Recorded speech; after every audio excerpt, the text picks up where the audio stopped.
Hi, everybody. Welcome back to Turn Two with Scott and Troy. We are really excited to be back for another week talking baseball, talking changes, and talking with Scott. Kind of, we were talking at the beginning of the show, we're talking the Pacific Northwest. So, I have been in the off season. I live in Tacoma, Washington. And if you guys know where that's at, it's pretty much right on the water. I was showing Scott the um, water where I can see it from my house. It's kind of like a hard spot to see, but if you've ever been here, one of my favorite views of all time is Mount Rainier, which you can see throughout the Pacific, the Seattle area, the Pacific Northwest. It's absolutely gorgeous on a clear day. It's one of my favorite things about it. But Scott had an interesting nugget that you have only been to, or you have not been to only four states. So what are those four? I've been at 46. Hello, everybody. Thanks for joining us. Um, Hawaii, Alaska. I feel like most people who have not been to states, you just knock those off the list, and I have not. And then I have not been to the Pacific Northwest, Oregon, and Washington. I've been everywhere else, or at least a spot in every other state.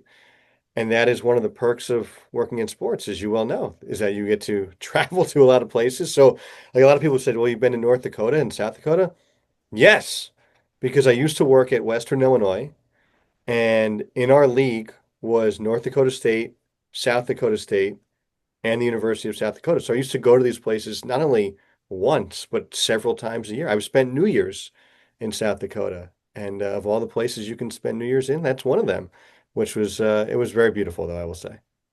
I don't want to badmouth Oregon, but they're like our twin. So you got Washington and Oregon, they're like twins, but they're like the way less cool twin. So is there a rivalry? Like I come from New Jersey. There's a little bit of a rivalry in New York, New Jersey, right? Like the bagels, the pizza, Yeah, football teams play in New Jersey. There's kind of that stuff going on there. Is there a Washington Oregon rivalry? absolutely. I mean, you talk about like, University of Oregon versus University of Washington, Washington State versus Oregon State, things like that. Like there's big rivalries because the terrain is so very similar. We're really close. Like if you actually lumped us all together in a state, we're super similar. We have major cities, we have Portland and we have Seattle. Um, But the thing that Oregon has that I think is interesting is they've got these little pockets here and there. They've got a really, really famous golf course called Bandon Dunes. Heard of that? Yeah. And you have to reserve it a year in advance. Wow. So it's like a resort and you have to reserve it a year in advance, pay for it up front, all this kind of stuff because that's how crazy it's on the top 100. It's got to be in the top 20 in all the golf courses in the world, but it's in Oregon, kind of on the bridge between Northern California and Oregon. They have Bend, Oregon. They have all these different hiking. They got the Cascade Mountain Range, but Washington also has all those things, and we just think we're better than them. That's all it is. Spoken like true New Yorkers. Yes, exactly. We're straight up just better than them. So you are the New York of the Pacific Yes, Northwest. they can take their no income tax, and we'll take our significantly better state. I believe Oregon and New Jersey have something in common, right? That they are the only two states that you can't pump your own gas in, or did that change in Oregon? Yes, Oregon. Yeah, you're right. Hmm. Yeah, that's Oregon, right? Yeah, you Yeah, cannot pump your own gas in Oregon. There's somebody that comes up to the pump and they pump it for you, and yeah, that is so interesting. I forgot about that. yeah. It's so weird that they're on the two Hmm. opposite coasts and all that stuff. And why that's a rule, I don't know. I don't I know. I would feel weird if somebody pumped my own gas. Maybe I want to you know, just to fill up a little bit, and they're looking at me weird because I stopped to fill up for $6. And I'm Well, like, well, you I just wanted to say, fill up. "Hey, can you fill this up to $6, please?" Well, You just well, tell the no, person. no, I'm talking like I get to the gas and I'm almost full already, and I just wanted some gas, and it was just $6 to fill it up. Yeah, I mean, you could do that. The person will just be a little bit confused, but Yeah, he'll be a little confused. yeah. Where we left off, Halloween. You guys obviously Mhm. with a young baby did not go trick-or-treating, I'm presuming. But It did you give away candy?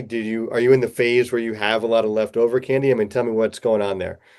so it's really hard on our road where we're at to get trick-or-treaters. People don't walk up this road. It's gravel. It's like not. We're kind of hidden. So we didn't get any trick-or-treaters, but in true Washington Northwest fashion, it rained all day long on Halloween. And there was no way that we were going to go outside. Like I'm talking like hurricane coming through Jacksonville rain, but imagine cold and like 45 degrees. Yeah.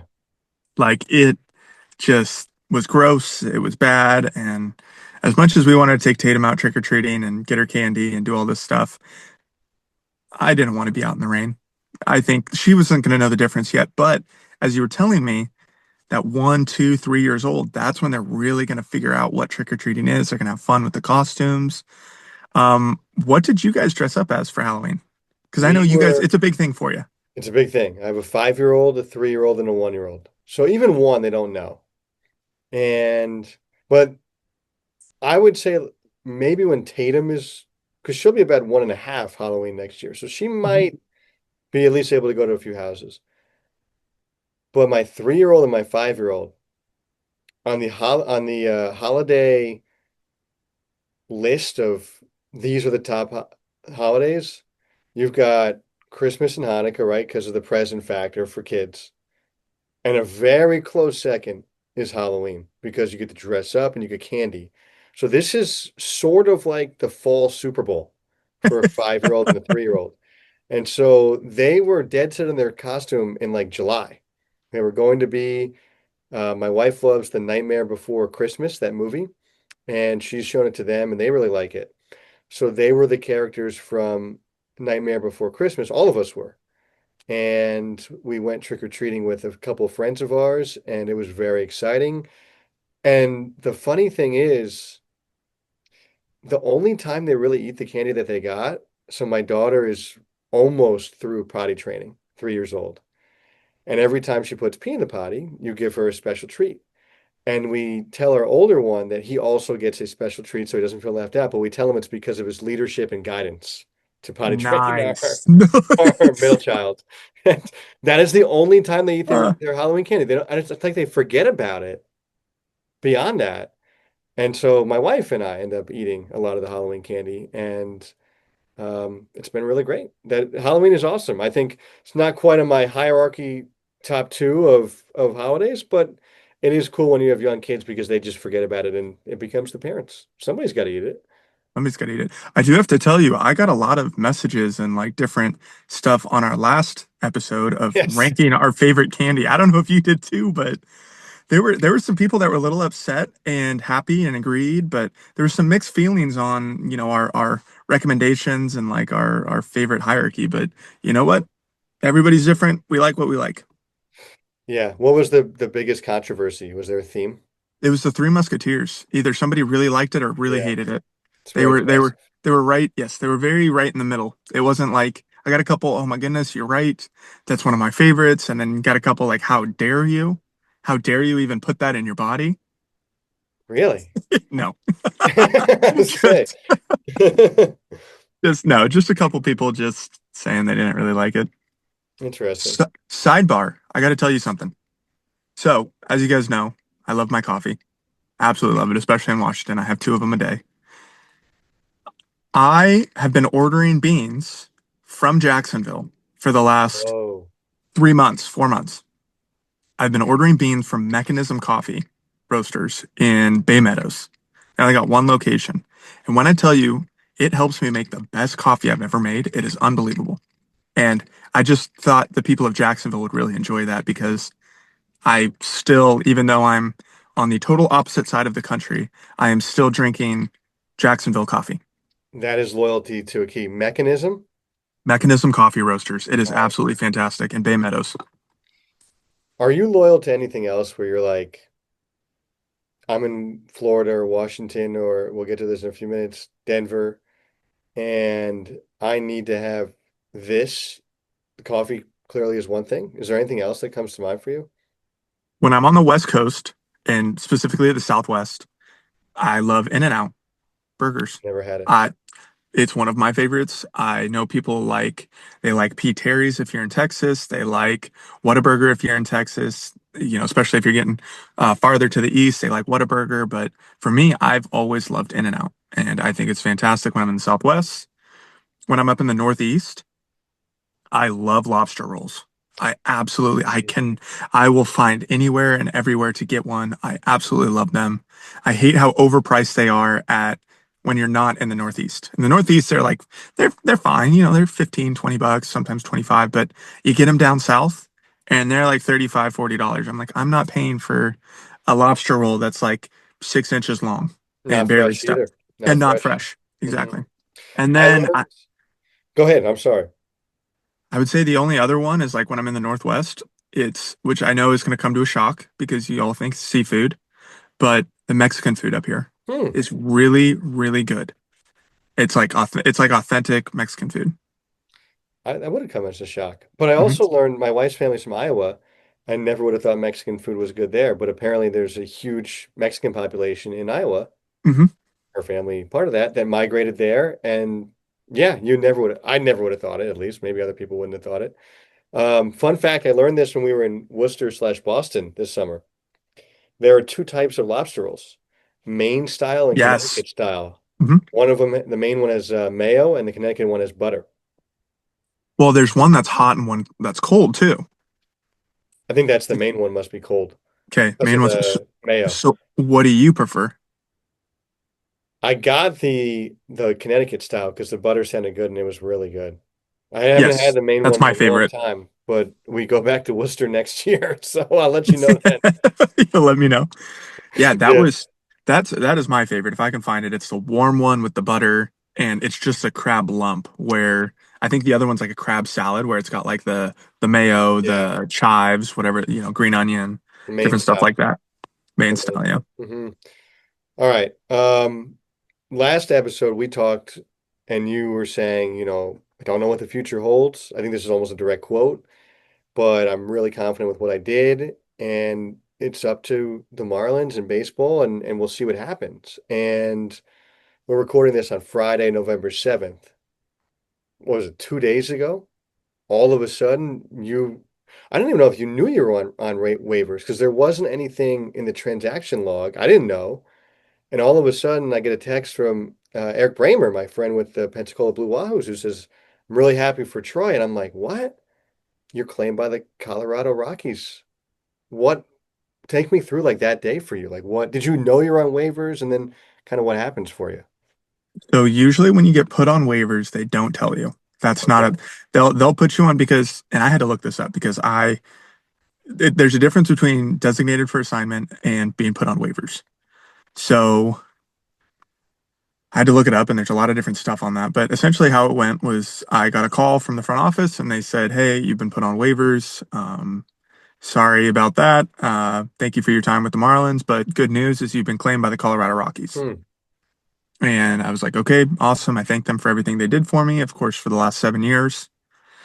I said, "Okay, what's my next step?" And they said, "Somebody will be reaching out to you." I said, "Awesome." Got a call from the Rockies. One of their front office with the Rockies said they're really excited to have me, like what I profile as, and think I can help them win. I said, that sounds great. I'm excited for the opportunity and, you know, let's go win a championship. And I think it's really interesting because I know that a lot of the people that are listeners probably have no idea that these transactions, how they work, how anything happens, because, we see so many people in Jacksonville that have been up and down, up and down. How many? We made what, 80 transactions this year? We Something like made that. about 230 There you transactions, go. 90 230. different players. Yeah. 90 different players, exactly. So a lot of guys either put on waivers, they're DFA, they're traded, they're claimed, they're doing all this different kind of stuff. To put it in perspective, being DFA'd means you are being taken off the 40-man roster. And then you go through waivers for 3 days. Then you go to outright, which you're going to see a lot of people being outrighted. So they cleared waivers, meaning they don't have the option to go to free agency, minor league or major league. So they get outrighted to AAA. So that means they are no longer on a big league contract. They're just on a minor league contract. And then they'll renegotiate that, based on service time and different stuff like that. Being put on waivers is a little bit different, which I had to look it up. I had to figure it out. Being put on waivers means you're just taking off the 26-man roster. So you're taking off the active roster and you're pretty much served up to every other 29 teams for either trades or just a waiver claim itself. And so it sounded like the Marlins could not trade me for anything. Nobody was wanting to trade, nobody was wanting to do that. So they just put me out as like a waiver. And because the Colorado Rockies, thankfully they picked me and gave me another opportunity to play. They were the first in the waiver order because they had the worst record, which I didn't know how that worked. That was so interesting. And so they picked me up and they pretty much claimed me, meaning that they then have to put me on the 26-man active roster. So I'm still on the 40-man and I'm still on the technically the 26-man active roster until they decide to, do something else essentially with that. Still spring training. Still Yeah, spring exactly. training. Till spring Yeah. training. Exactly. Till spring training. So I thought that was so interesting because I had to look up the rules. I've heard about it happening. I never really understood it until, of course, it happens to you. Um, so it was really an interesting time in my day. My wife and I were just walking around thinking how crazy it is. How, let's just say it wasn't a surprise. Hmm. I knew I was kind of a bubble guy with the Marlins. I knew that, they had a lot of first basemen. They had a lot of younger guys. They had a lot of younger outfielders, left-hand hitters. I didn't know where I fit on the roster, and I just don't think they wanted to send me back to AAA. And they gave me an opportunity to go out there and, make it with another team.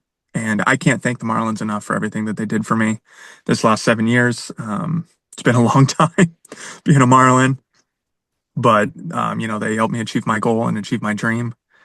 I again can't thank them enough for everything they've done for me and all the great people that I've met along the way.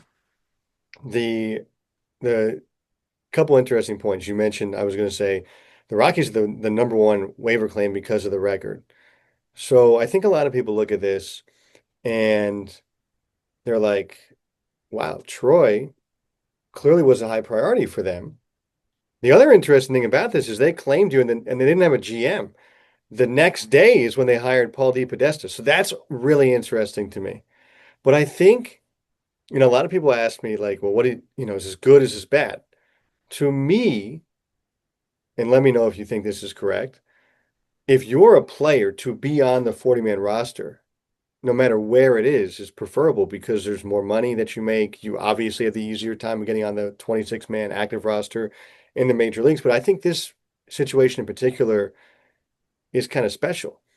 Here the Rockies are, they're starting on this rebuild. The first guy they wanted in the offseason was you. They're like, we want to have this guy be a part of, our culture here to try to lead us back to where we were when they were in the postseason. I think it was 7 years ago, 8 years ago or so. The other factor of this, yeah, the Rockies are down. They might have one of the top 5, 10 fan bases at worst in Major League Baseball. They pack that place out. And their team has had some really rough seasons of late, and they haven't really had a lot of hope. And yet the fans still go out there and support the team. The city is amazing. It's a fresh start with a new front office, a new coaching staff. I look at that as there's a lot of positives for you. How do you feel? This is the first time you're ever going to play for a team in an organization besides the Marlins. Are you feeling similar? Like, where are your thoughts right now? I am so excited for the opportunity to go do this. Like I said, I've never, or like you said, I've never played for anybody else but the Marlins. Marlins is all I know. They've taught some awesome things and ingrained some things in my game that I'm going to take with me over to the Rockies, but I'm excited to learn from some new people and try to get better every single day. But it's exactly what you said. When the Marlins and us were in Colorado and we were playing the Rockies, Haley and I looked at each other and we were like, this is awesome. This Yeah. is such a cool stadium. This is like, we went to a concert at the Red Rocks Amphitheater. Like, we walked around downtown. Like, there's so many different places and so many cool things to do. And it was raining some of the days. We had some rain delays. We had different stuff like that. And there were still fans packing it out. I mean, it was great. It was in September. It was cold. It was raining. It was, the team wasn't doing so well, but it there was still fans and there were still people that believed in the Rockies and wanted to be there and wanted to be a part of their success and watching them. So it was really cool and I'm really excited to be a part of it just because, you never get that kind of opportunity some different places, even in Miami sometimes we'll talk about, you have, 1,000 people on a Tuesday game, where in Denver maybe there's going to be, 10,000 on a Tuesday game.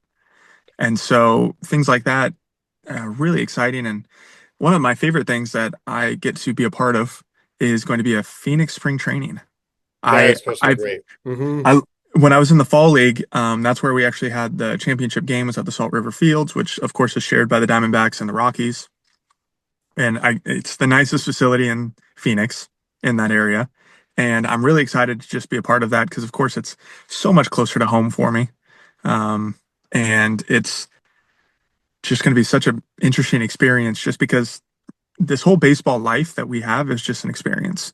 It's something we're going to tell stories about, 20, 30 years down the road that, you guys, just like you guys did, you took a private flight to Vegas and you won and you then had another flight at 6 a.m. But things like that these are all stories and these are all such great experiences that we get to have. I'm just so thankful that, somebody like the Rockies picked me up and are giving me a chance. One more point about the Rockies. We talked about your childhood favorite team, the Mariners, a lot in our last episode because they were in the ALCS at the time against, or had just lost the ALCS at the time to the Mhm. Blue Jays. Heartbreaking. And I just think that it's so striking how similar those fan bases are. The Mariners didn't go to the playoffs for so many years after 2001.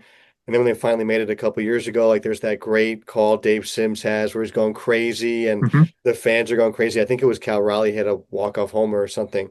And um like it was just such a wild, wild, wild thing for the whole city, just like this last year was, even though they had broken that drought a couple years earlier.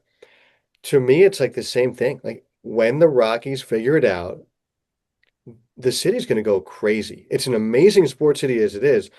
All the teams are doing really well right now. The Nuggets have Nikola Jokic, who's the best player to watch in the NBA and the best player in the NBA, in my opinion. The Broncos have won 7 or 8 games in a row. The Avalanche, from what I understand, are doing really well. And so they support those teams as well. The Rockies, if they figure it out, when they figure it out, I mean, people are gonna go crazy about it. And I just think so much of it. It's like a Mariners thing where it's gonna be just wild to be a part of. I Yeah. hope you're there for it. I hope I am too. They have such a good fan base. People like being out, and that's one of the great things about the Coors Field is it's outside. People love being outside there. It doesn't matter if it's cold; they're built for it. It's just such a nice, calm experience going to all these games. Everything's downtown, and you're right next to everything. And so I think you're right. I think the people really do enjoy the fan base. And I know here in Seattle, we live and die Mariners, no matter if they win, 5 games or, 162. Yeah. We're going to be at Mariner games. They're so much fun. And I think that's one of the best parts is like the actual stadium atmosphere. Some Colorado and Seattle have it figured out because they have found a way to really provide a fan experience. And I think that's the biggest thing is they provide a fan experience every single time you show up to the ballpark. It's never going to be the same thing every single time. And so that's where it's super interesting. I think that's really where the fan base comes from is like the games are fun to go to. And it's not just a game and you're there and you're supporting, the one guy that you know. It's like, oh, it's a show, it's an experience. It's something that you come and are excited to be there, kind of like the Jumbo Shrimp games. Yeah. People love to come to Jumbo Shrimp because of what you guys put out, the product you guys have. That's not only the baseball game on the field, but everything, behind the scenes, all the games on the field, the announcers, the promos, everything like that. That's why people want to come to these kind of games, is because they get a true fan experience. I'm just so pumped for you. Just the opportunity you're gonna have a shot to make that team. The fan base is incredible, like we talked about. Hitters Haven, ballpark is awesome, city is awesome. Really pumped for you. When the Rockies call you, what do they say? Like, is there a? It's probably such a weird situation because, as we mentioned, they don't have Paul DePodesta hired yet. It's the off season. Like, is there anything else besides just welcome to the Rockies and we're really excited, or is there like a schedule they give you or a handbook of like this is what it is to be a Rocky? Like, what is there anything interesting there? I haven't got anything like that yet. I think just because they're trying to figure out some things internally first and like their next direction. And so whatever it is, I'm here for, and I'm ready to step up no matter what they offer me and what they want me to do. I'm ready for that challenge. But as of right now, it's of course it's only been 2 days, 3 days, so it's Yeah. very fresh and very new. Um, Other than that, on my end, I'm just trying to figure out logistics of how am I going to get down to Phoenix? What am I going to Yeah. do? Living areas. I haven't been on this side of the country and played baseball very often, if if not since high school. So I played in Arizona in high school all the time. In college, I played in Arizona all the time, but California, all these different places. But I haven't been on the West Coast since 2019. So Wow. it's been a little it's been a little different. It's been about 6, 7 years. And so I'm trying to figure out different kind of places, different stuff to do. And so other than that, I think it'll all come in time. They're busy right now. They have GM meetings coming up. They have winter meetings coming up here soon. They've got, all these different off-season dates of Protect on the 40 man, and then I think that's on the 18th. And then they have the Rule 5 draft later on, different stuff like that. And so there's a lot of different things going on. It's not just, oh, hey, welcome to the Rockies. Here's all this, this, this, and this. I think there's a lot of different things going on this offseason. And realistically, no matter what team you're on, of course they're going to have plans for you. But no matter what team you're on, they are expecting you to show up and win a job, the first day of spring training. So that's kind of that's kind of my approach to it is I'm gonna just, it's better to stay ready than get ready. I got that one, got that quote from Darren Brown actually. Did you really? He said, I said, I would always say, you ready? You ready, Brown? He's like, you don't need to get ready if you stay ready. I was like, okay. And so So that's manager of my him. yeah, that's so manager of him.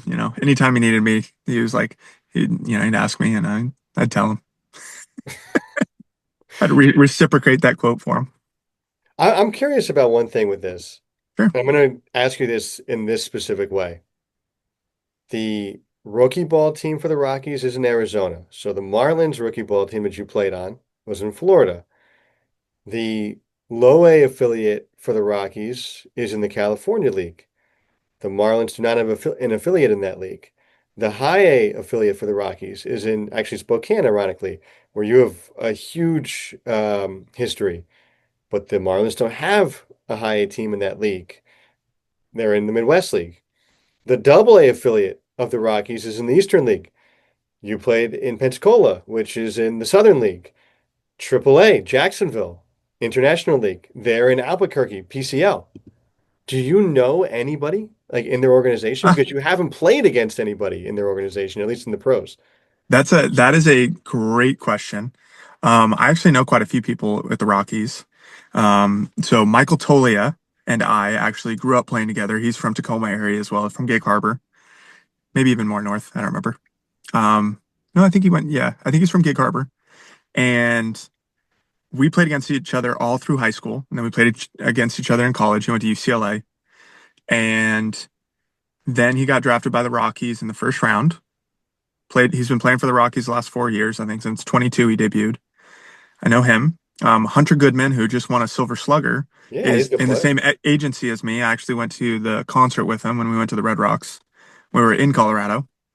Um, and then the funniest story, which of course I'm saving it for last, was Gabriel Hughes, who has is one of their top prospects, and he's in AAA right now. He's been hurt quite a bit, but he's in AAA.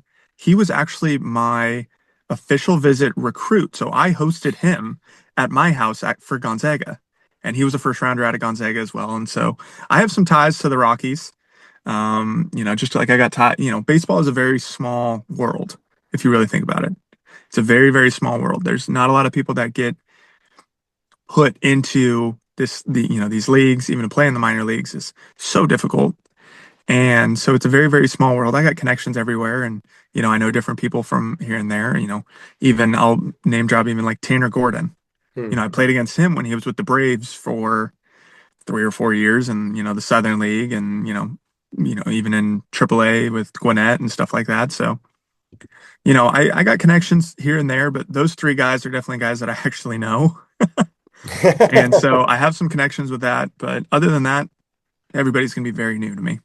Yeah, yeah, and it's really cool. Are there any like, is there anything else about this process that surprised you at all? Like, I mean, obviously you were kind of stunned, I think, when you get that call. Is it now just you're just kind of waiting for more direction and for spring training to get closer on, okay, the report date is this, but you can come as early as here. Like, is that kind of the deal right now?